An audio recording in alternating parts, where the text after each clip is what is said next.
ഷഹബാസിന്റെ കൊലപാതകം തന്നെയാണ്.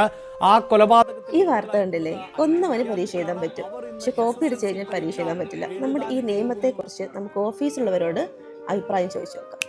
Sir, കൊന്നവന് exam എഴുതാൻ പറ്റും, നമ്മളെ കോപ്പി അടിച്ചാൽ പോലും എക്സാം എഴുതാൻ പറ്റില്ല. ഈ ഒരു നിയമത്തെക്കുറിച്ച് എന്താണ് പറയാനുള്ളത്? ഇതില് പറയാനൊന്നുമില്ല. ഇപ്പം പുതിയൊരു ന്യൂസ് ഇന്നലെ കണ്ടത്, ജയിലിൽ ടൂറിസം നടത്തണം, അവിടുത്തെ അന്തേവാസികൾക്ക് നല്ലൊരു ജീവിതം വേണം എന്നാണ് നമ്മുടെ മുഖ്യമന്ത്രി പറഞ്ഞിരിക്കുന്നത്. അപ്പോൾ അതാണ് അവസ്ഥ. അപ്പോൾ അതുകൊണ്ട് ഇതിൻ്റെ അപ്പുറം പ്രതീക്ഷിക്കാം, പറഞ്ഞിട്ട് കാര്യമില്ല. ഇന്നത്തെ നിയമവ്യവസ്ഥ ഒട്ടും ശരിയല്ല.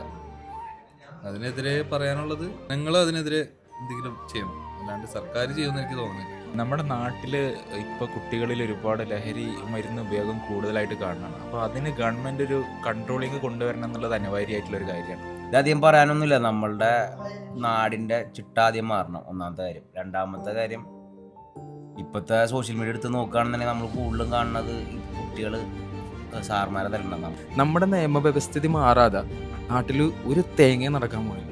കൊല്ലപ്പെടുന്നവൻ എന്തിനാണ് കൊല്ലപ്പെടുന്നതെന്നോ കൊല ചെയ്തവൻ എന്തിനാണ് കൊല ചെയ്തതെന്നോ അറിയാൻ പറ്റാത്തൊരു കാലഘട്ടത്തിലൂടെ നമ്മൾ പോയിക്കൊണ്ടിരിക്കണം. ഇനി അഭിപ്രായം പറയേണ്ടത് നിങ്ങൾ ഓരോരുത്തരുമാണ്. നിങ്ങളുടെ അഭിപ്രായം എന്താണ് എന്നുള്ളത് കമന്റ് ചെയ്തേക്കും.